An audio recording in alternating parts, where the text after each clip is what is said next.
तो personal loan में हम अप्रेजल करेंगे, अप्रेजल करने के बाद फिर हम उसके लोन को स्वीकृत हो सकता है या नहीं स्वीकृत हो सकता है, उसकी रिपेमेंट कैपेसिटी को देखते हुए ध्यान देंगे। इसके बाद हम क्या करते हैं, उसके लोन को सैंक्शन कर देते हैं। अब ध्यान दीजिए, कोई व्यक्ति कार लोन लेने के लिए हमारे पास आता है, कोई व्यक्ति है वो कहता है कि हमें कार लोन लेना है। जब कभी भी वो कार लोन लेने के लिए आता है तो हमें कौन सी बेसिक चीजें पता होनी चाहिए। पहली बात तो कार की हमारी लिमिट क्या है, बैंक किस लिमिट तक का कार स्वीकृत कर सकता है। ठीक है, वर्तमान में यूपी कोऑपरेटिव बैंक 20 लाख रुपए तक का हम कार लोन स्वीकृत कर रहे हैं। कार लोन स्वीकृत करते समय में क्या चाहिए होता है, जब कोई ऋणी हमारे पास कार लोन के लिए आता है तो सबसे पहले हम उसे जिस भी कंपनी की वो कार लेना चाहता है उस एजेंसी का कोटेशन मस्ट, ठीक है, कोटेशन आपको चाहिए होता है कि ये कोटेशन जितने की वो कार लोन लेना चाह रहा है वो कार उतने की है भी अथवा नहीं है।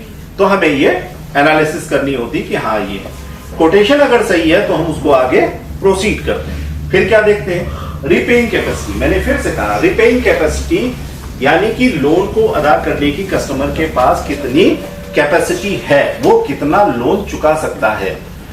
तो इन सब चीजों को ध्यान में रखना होता है। रिपेइंग कैपेसिटी है, उसकी आईटीआर है, उसकी जो बिजनेस का जो रिकॉर्ड है या उसकी इनकम का रिकॉर्ड है, उसको हमें जरूर से ध्यान देना है। केवाईसी डॉक्यूमेंट देने हैं।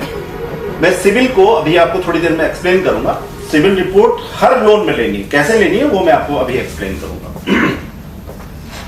तो ये सारी चीजें हो जाए, उसकी सिविल रिपोर्ट अगर सही है तो हम उसका लोन आगे की तरफ बढ़ाते हैं और लोन अगर पास होने लायक होता है तो लोन को हम पास करते हैं। अब यहां ध्यान देने योग्य बात यह है कि हम जो लोन हमने स्वीकृत किया है उसका पैसा हम किसको देंगे, कस्टमर को देंगे? नहीं देंगे। हम किसको देंगे? जिस एजेंसी से वो कार खरीद रहा है, जहां का कोटेशन हमें मिला है उस कोटेशन, जहां जो भी एजेंसी है उसको देंगे, उसके फेवर में देंगे और उसके बाद उसकी एक रिसिप्ट हम लेंगे कि हमने आपको दिया है। हम आरटीजीएस एनईएफटी के माध्यम से भी पैसा ट्रांसफर कर सकते हैं उस कंपनी के खाते में और ड्राफ्ट बना के भी दे सकते हैं। ठीक है, ये मॉड्यूल हमारे पास अवेलेबल है। ठीक है, इसके साथ ही साथ जब हम लोन स्वीकृत करते हैं तो उस कंपनी से हमें कहना होता है कि आप कार को बैंक के पक्ष में हाइपोथिकेट करेंगे। क्या करेंगे? बैंक के पक्ष में हाइपोथिकेट करेंगे, यानी कि उसकी जो आरसी होगी उस आरसी पर hypothecated in the favour of Uttar Pradesh cooperative bank या such and such district cooperative bank लिखा होना चाहिए।